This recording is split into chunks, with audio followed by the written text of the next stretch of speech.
Welcome to Seek Reality with Roberta Grimes.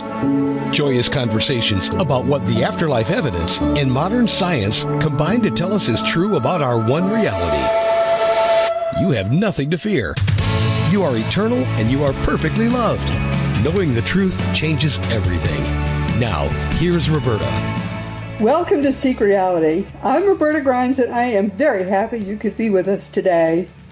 Our guest today is Debbie Dobbins, and she is not at all your typical wealth mentor. Instead, she's kind of a rebel with a cause because she helps conscious entrepreneurs to rewrite their stories about money, power, and purpose.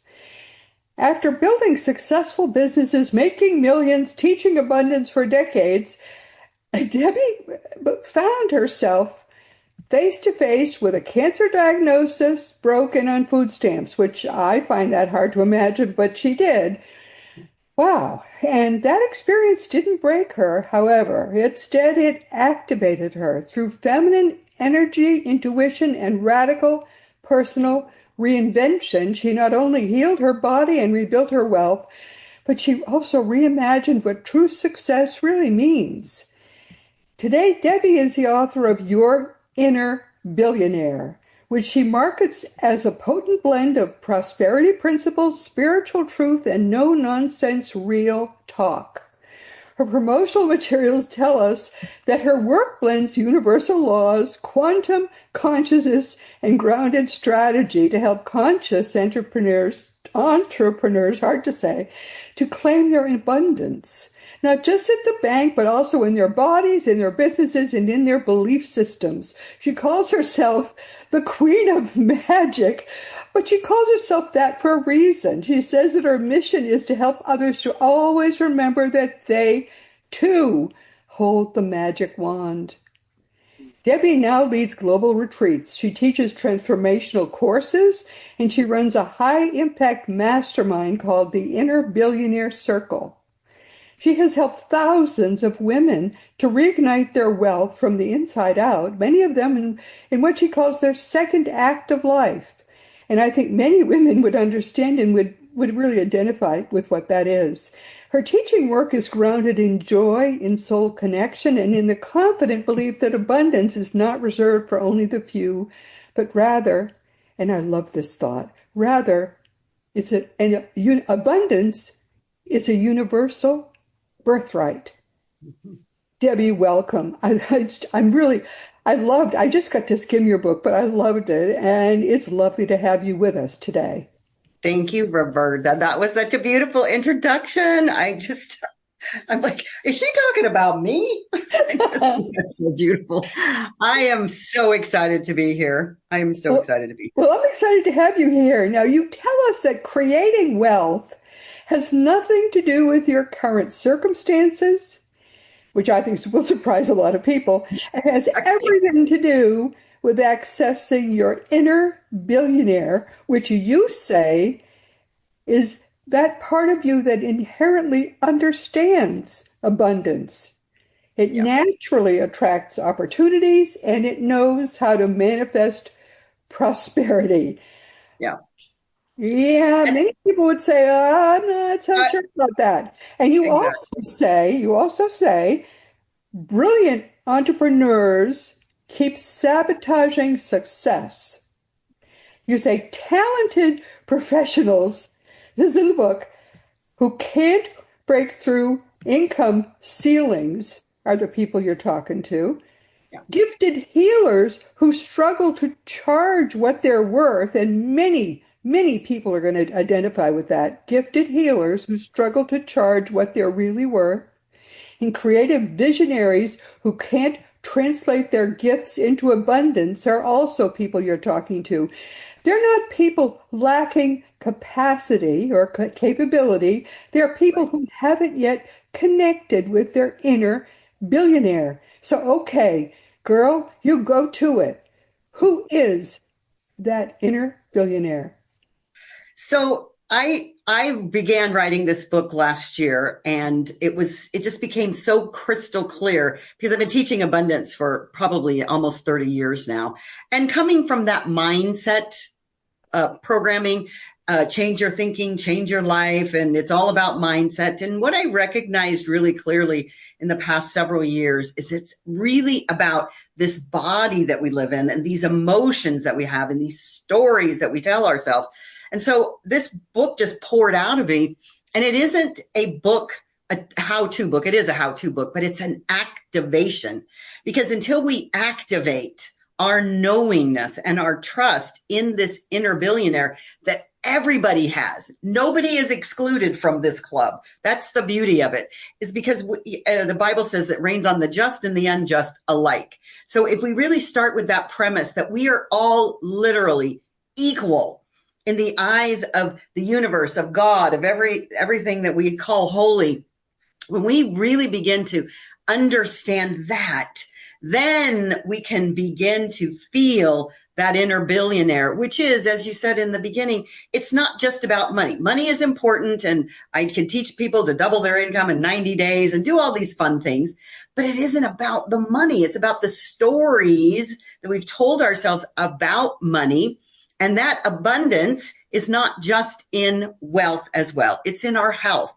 It's in our relationships, in our ways that we show up in the world and we are happy or we are not happy. So it's so key to begin with that premise that everybody has an inner billionaire. Now, when I came up with the title of Inner Billionaire, the book was originally called Your Inner Millionaire. And then I realized that anybody can be a millionaire, right? That's not even stretching at this point. And the purpose of that title is not about stretching to be a billionaire in my monetary form. It's about stretching your mind, because if our minds are stretched, I'm sure people have heard the term, set a goal, because I don't believe in goals. But if you set a goal to reach the Mars, you might hit the moon, you might hit the stars. We're not stretching ourselves enough to believe that we can have so much that we richly deserve. And so it is our inherited beingness that is that inner billionaire. It is that godness. It is that consciousness. It is that universal oneness. So when we were off the air just before we came on, you said, I'm so happy about talking about spirituality. It's about spirituality, and it's also about science. They're two sides of the exact same coin, and they do the exact same thing. We just look at them in different ways with different lenses. But this is why for years now, I've been waiting for science to catch up to where I believe spirituality truly has taken us in ancient wisdom. And that is, it's all just one. And we get to create whatever we want. It's entirely up to us to make whatever we want for a life. And nobody except for ourselves can prevent that from happening. Now, are there obstacles along the way? Hello, I can tell you a whole bunch of obstacles that I've had. And in each one of those experiences, I had the opportunity to say, will this break me? Do I want to say I give up? Do I want to stop? Or do I want to turn, that old saying, lemons into lemonades? Do I want to change this way that I look at this and say, this is for me? Whatever is happening at any given moment is for me.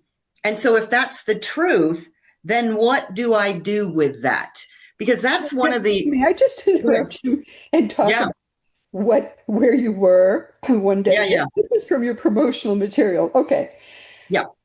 There was a moment when you were eating dollar store cookies bought with food stamps while alone at Christmas in a tiny apartment because you'd spent all the millions you'd earned as a mortgage broker on crack cocaine. That was a moment. Yep. And there was a moment when you were hooked up to machines and IVs fighting for your life from stage 4 colon cancer. Mm-hmm. Were those similar? Were those close in time, those moments? No, they weren't close in time at all. They've had these experiences in different decades, actually. Okay, but still, this is one life had those two. One life, yes.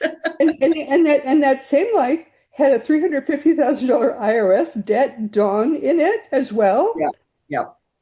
I mean, I've had none of those events even close. Yeah. And most people never had any of them. Stage 4. I mean, oh my God. And Yeah. any of those events would have broken any normal person. Debbie, Hmm. are you aware of that fact? No. I think that's part of Like, my journey these is are that, yeah, these are bad things that yeah, happen to well, you. they can be looked at that. We can look at anything as that it will break us or that it is a bad thing. And the reality That which is, does not kill us makes us right, stronger. right, yes. And each one of those experiences, even though they were at different times in my life, they all had amazing learning in them. Truly, truly amazing Wow. learnings in them. And so, and I think I go seeking out stories about people that have been through really traumatic experiences. As a matter of fact, when you bring this part of the conversation up, after I was diagnosed with rectal cancer and they took my rectum away. So that's a whole different story in and of itself. And I don't have any appliances. And some days are not as good as other days. I will be very candid about that and without getting into too much detail about it. But the fact is that I have this part of me that always wants to see the good in things. People call me Pollyanna sometimes, but I will think as I'm complaining, because I will complain, I'll have a whiny day. I'll get some cheese with that wine. But the fact is that I sit there in my moments and say, because for some reason, Christopher Reeves is my go-to person because he was completely paralyzed from the neck down after Oh, he had that yeah. horse accident. But he went on to live one of the most full lives of any person that I've ever seen. And so there are days when I really don't need to leave the house because I should be here. And, it's a whole thing with my body. But I remember him and say, if he can do it, I can do it. So I think sometimes it's really just finding that person. Maybe I can be that person for somebody one day, but to really begin to look at what do we have? And there are 2 chapters in that book on gratitude. That's how important it is. Oh, it's One is, critical. It's the yeah. central virtue. Hmm. Don't Hmm. have an attitude of gratitude. It's hard to develop any level of spirituality at Right. all. Yeah. Yeah. I call it the gateway. It's the Yeah, gateway to everything. it And really is. so I've done tons of research scientifically on many aspects of quantum physics and all of that. But the idea that I did 2 chapters, that's how important it is. One on the scientific um, results of gratitude, because it changes your physicality. That's what we're talking about in this. It isn't just about this mind, it's about your physical body, because that's where our If emotions are everything is stored. wrong in your life, every single thing, you can Right. still find one thing to be Yes. grateful for, and then you can Yes. build on that and find Yeah. another thing and Yeah. another. Yeah. And it's so simple, truly, that everybody can do it. That's the beauty of it. And Yes. I also have had many people say to me, well, it seems like that's over stressed and, writing a gratitude list and conversations like that. I used to write a gratitude list years and years and years ago, sort of my morning routine, and it was very rote. So I made sure I wrote 10 things down. But when I accelerated that gratitude and really begin to feel it from my toenails up to the top of my head. And it can be something as simple as literally this morning, we had a big thunderstorm last night. And, being in Texas, you know how beautiful thunderstorms are. And I just looked out my bedroom window and the sun was peeking through. And I've experienced sunrises in Playa del Carmen because I've lived there part-time for a while. And yet it's in North Texas. It's in a rural neighborhood, but it was just that beauty of the sun peeking through. And then a little ray of light came and landed on the floor in the bedroom. And I thought, this is just magical. Like, we just don't appreciate the amazing things, especially living in the United States. We take a lot of things for granted. Oh, we But won the lottery. yeah, Absolutely. when we really begin to feel that gratitude, that's what opens the gateway for more good to come in. So I share this with everybody on any course, any coaching client, is that we begin with the gratitude because you have to bloom where you're planted.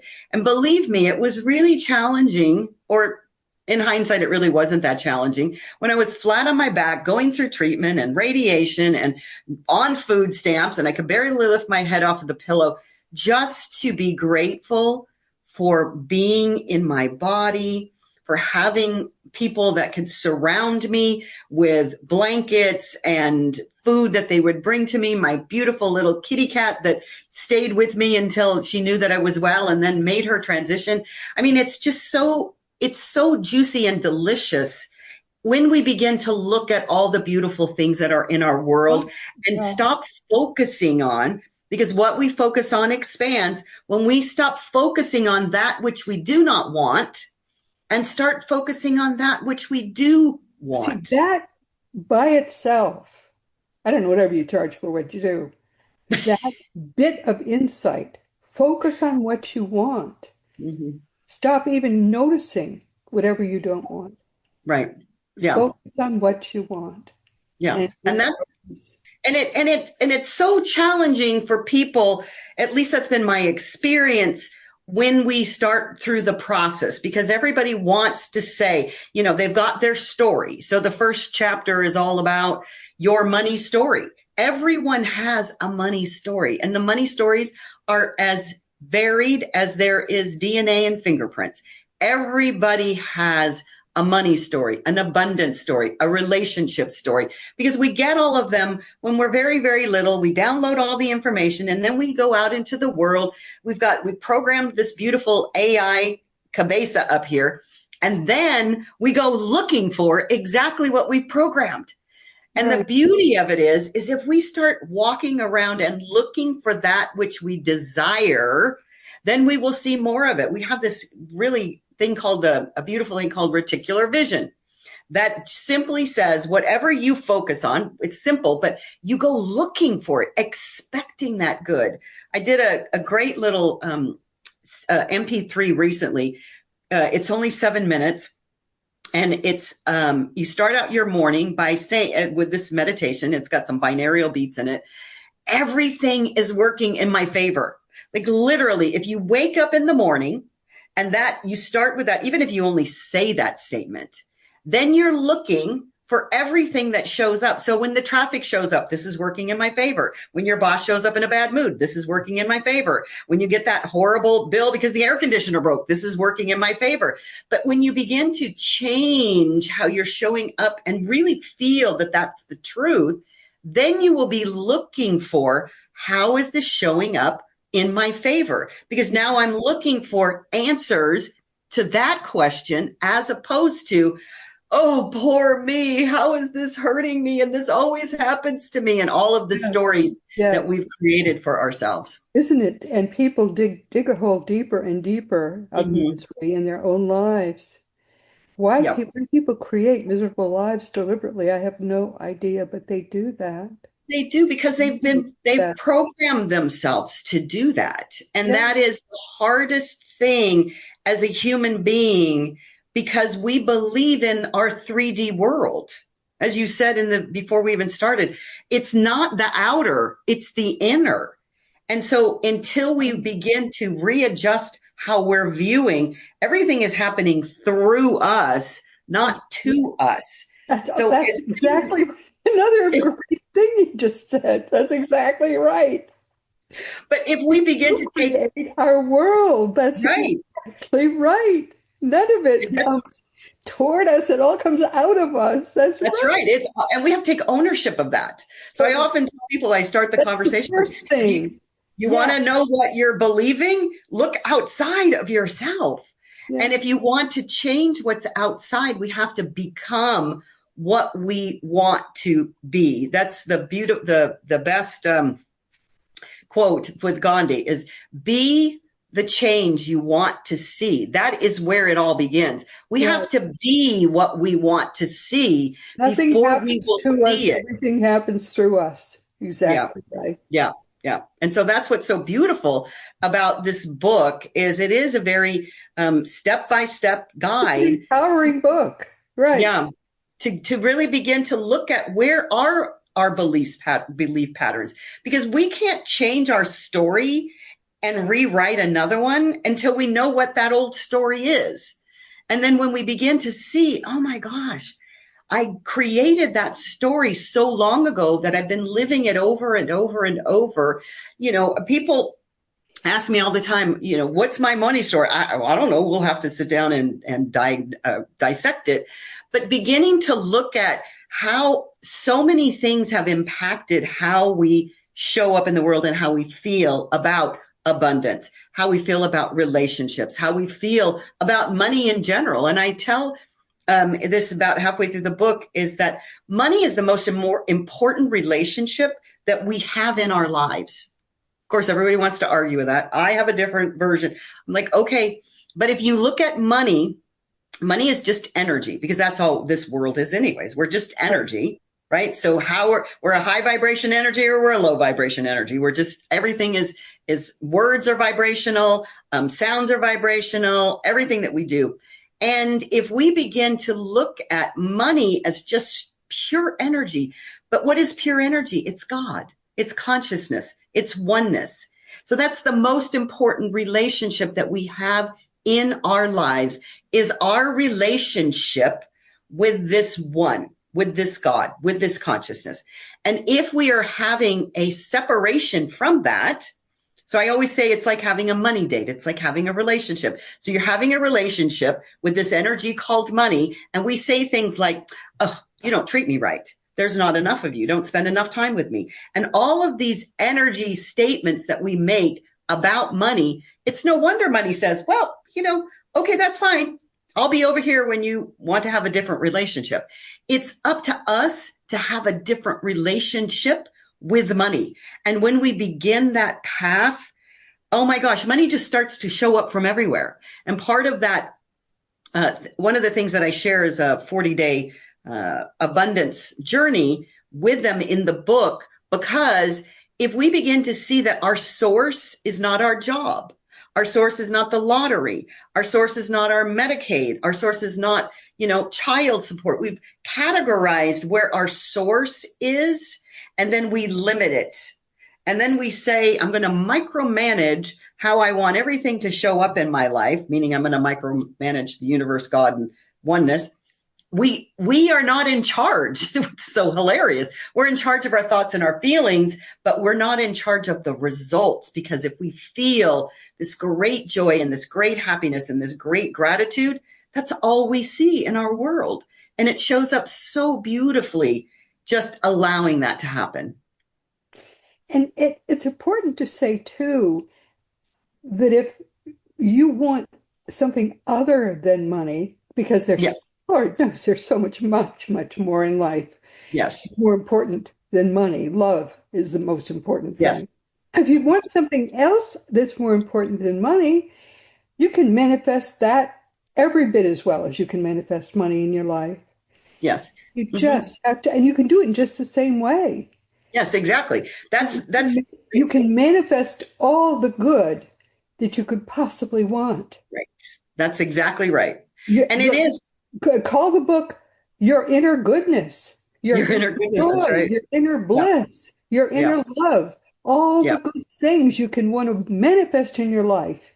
Yes. Come from you. They don't happen to you. You can manifest them in just the same way. And it is exactly the same way. It's the same. I call it the law of circulation, because there is one law. There's a lot of universal laws, but there's a law of circulation that says what you give out, you receive. What you give out, you receive. So if we want to experience these beautiful dynamic relationships in our life, we have to become those beautiful dynamic relationships. I've taught women over the decades about calling in the one, right? Because, I don't do that anymore. I'm 70 years old now and I just married myself.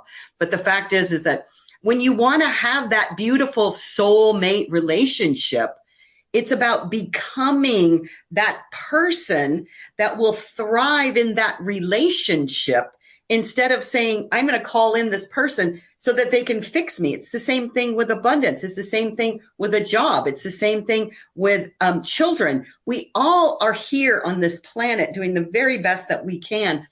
And if we become what we say we desire to see in our lives, it just automatically appears. It's such a beautiful thing to watch because I've watched so many people have that aha moment.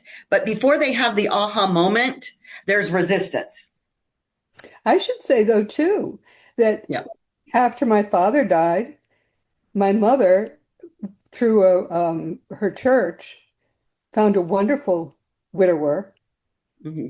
and she had a wonderful relationship with this wonderful widower. Hmm. So, and she was late 70s when they developed this wonderful relationship. So relationships can happen too very late in life.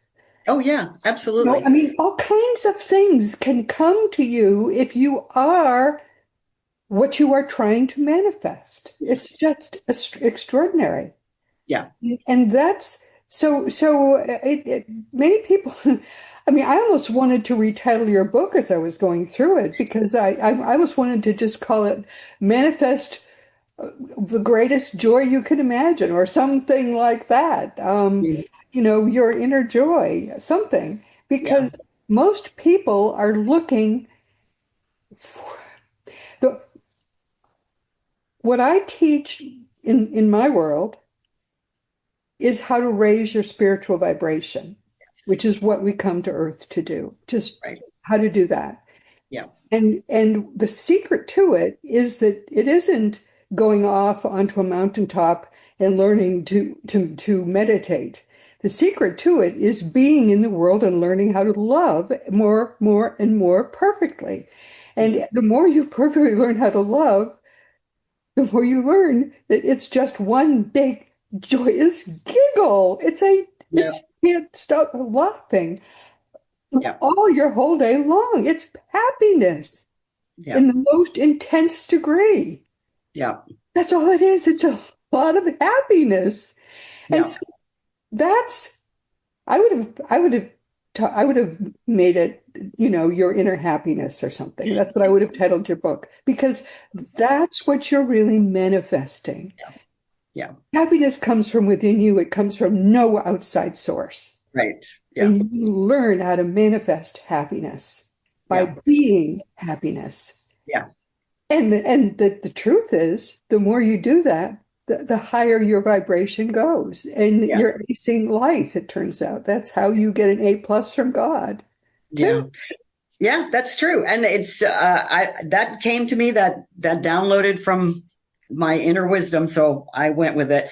And you're absolutely right. And everything is a vibration. Literally, everything's a vibration. This Everything, that's microphone's a right. vibration, this computer's a vibration, our voices are vibration. Right. And it's that we can be in a high vibration and attract something that is of a high vibrational frequency, because that's all this is we're matching our frequency with everything. So whatever we see in our outer 3D world is a perfect match vibrationally from what we feel inside. And so what most people don't understand, because a lot of people are downtrodden, or they're in poverty, or they're in lack, or pour me, pour me, pour me another drink. And the fact is that we get to Pour me change another that, drink. Yeah. right? We get to change that inside of us. And so sometimes, though, it's important to understand that all of these emotions that we've claimed through our stories have all these chemical reactions, which they have their own vibration as well. Oh, And yeah. so really understanding that I can change how I feel to that beautiful joy that you just described right here. I don't have to have anything out there Oh, do it that doesn't for come from me. outside, no. But people are saying, if this happens, then I'm going to feel this way.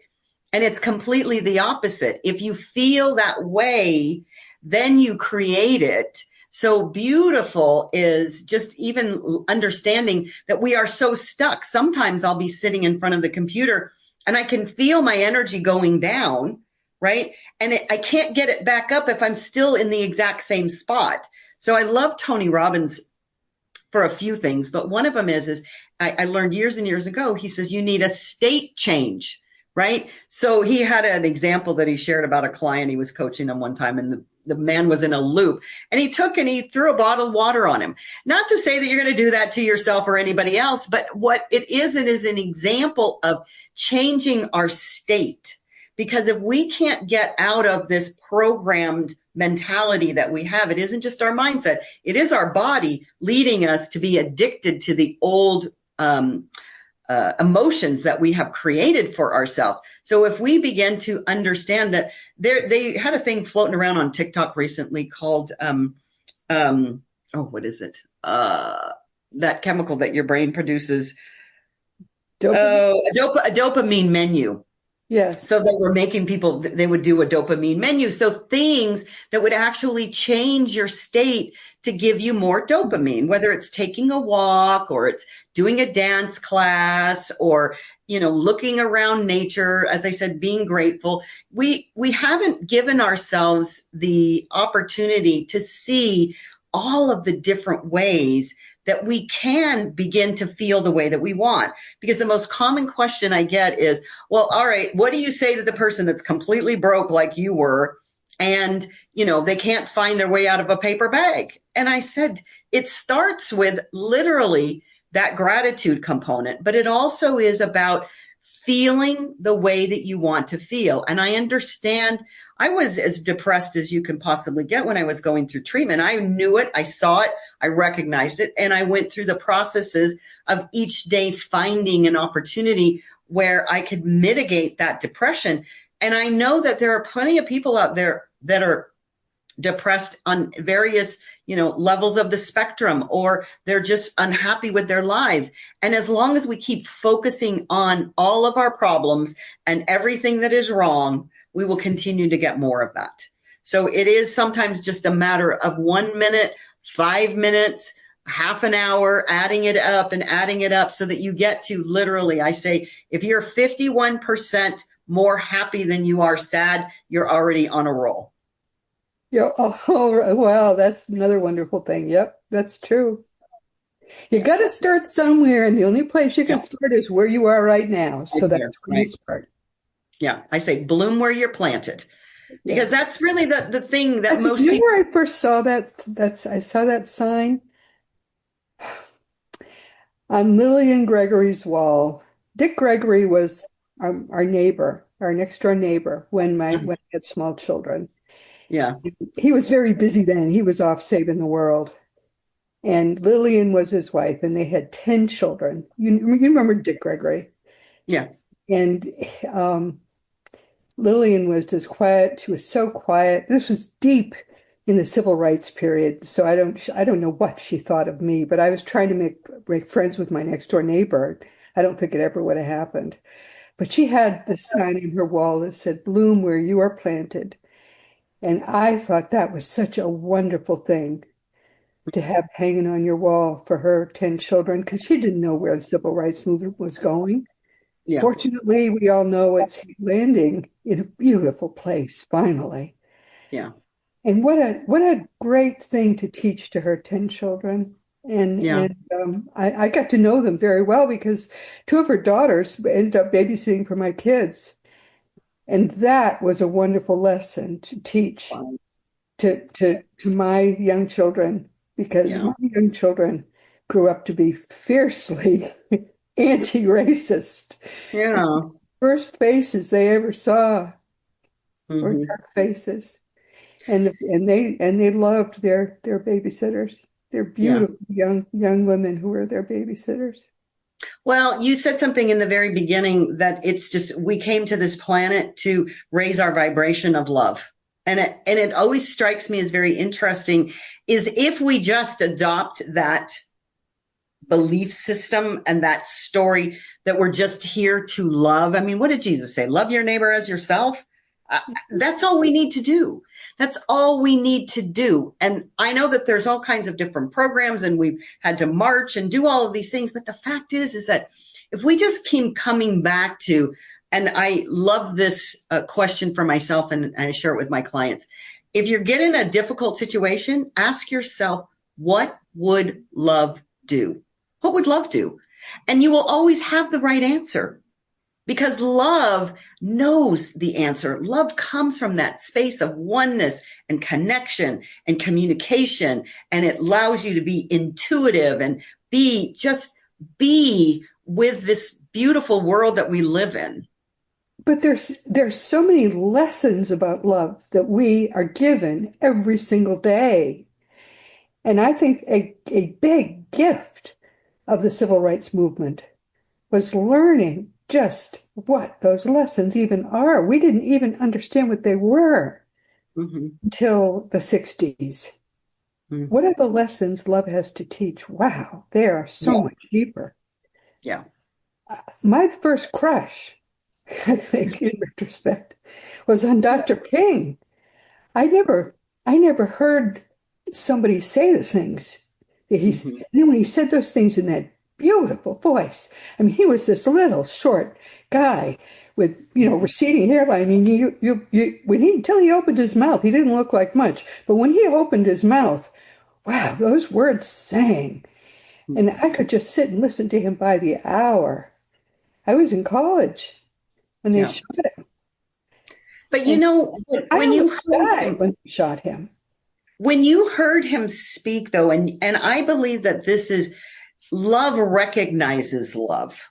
Oh. So that when you heard him speak, you knew he was coming from his heart. Yes, there were marches and protests and all of those things. And that really is around him. It didn't come from him. It didn't. It came from his inner love in his heart. And you could tell that. Right. But you can tell that about everybody, literally. And that's why it started to turn nasty. Yeah. After him. I mean, because he said the only thing that is going to make this work is love. You can't fix this in any other way. He said that. Yeah, because he was one of a kind. Gandhi was one of a kind. Jesus was one of a kind. Muhammad was one of a kind. Buddha was one of a kind. And, when you hold yourself in that light where they were, in that energy, that high vibrational energy, it is really challenging to be something other than that, because that's really the energy that you were talking about, that we came here to elevate the entire planet to. And so when we begin to look at life that way, that what role am I playing and how am I elevating? How am I sharing this love? If we ask ourselves those questions and then we really listen for answers, we can't become hate. We can't become anger. We can't become fear, because we are in that vibrational frequency that says love. And it's so beautiful. And I believe that the planet is moving in that direction, that we are beginning to see that is the truth of our nature. I definitely can see the planet moving in that direction. And I definitely can see the great leaders and their words, their sacred words, moving us in that direction. Yeah. We're coming to the end of our time. What do you want people to take away from what we're saying? Because I sort of twisted this a bit by focusing on the spiritual aspects. Is that how you see what your book does? What do you see your message as? Is it, you see it as really spiritual as I do, or do you see it as... I do. I would have to say that has been the path that I've been on for my entire adult life, of seeking and understanding. I often say I believe that we should have gotten an owner's manual when we came in the delivery room, each and every one of us. And I pretty much pieced this owner's manual together. That might be the next book. But it really truly is that because of the spirituality and now being proven by science, because they're just the same thing, that we can be, do, or have whatever life we desire. And it's so interesting that we put ourselves, and I put myself in a lot of different positions because of all of the trauma and drama that I've been through in my life. Yet those were, I have a little story that I want to tell if we have a minute. So I learned about this, it's called the bus stop conversation, from a woman years ago. At this point, I can't remember her name, but she said, we all come into this experience on Earth. And before we do, we're all standing around at a bus stop. And we're saying to the people at the bus stop, I'm going down to earth and I need to practice peace, or I need to practice forgiveness, or I want to experience some sort of healing.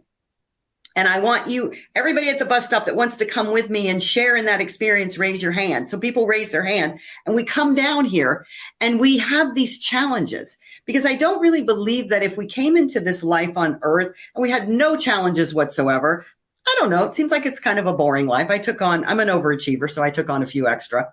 But we come into this life, and also the people that we need to have in our lives show up. My dad was the one for me that was not the person that I would have chosen as a dad. And he put me through a lot of different experiences that I didn't like. But the fact is that I had an experience with a person that sees dead people, say he shared with her, I had to do that for you because no one loved you that much that would have done the things that I did to get you to the places you needed to go. So when we look at people in our lives and we say, oh, that person I don't like, or they trigger me, or any of that, they're all here for our spiritual journey. Everyone that we encounter, and that's why I love that meditation so much.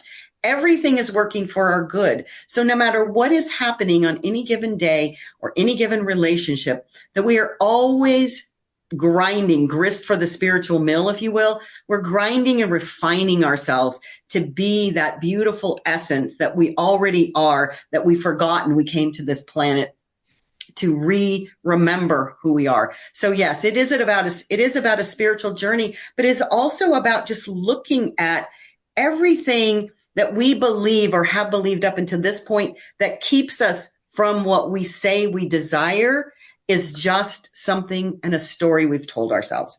And we can become whoever we want. That's the beauty of what the inner billionaire is. It's you get to be whoever you want. And you're at choice every minute. You're at choice every minute. Well, that's a nice one.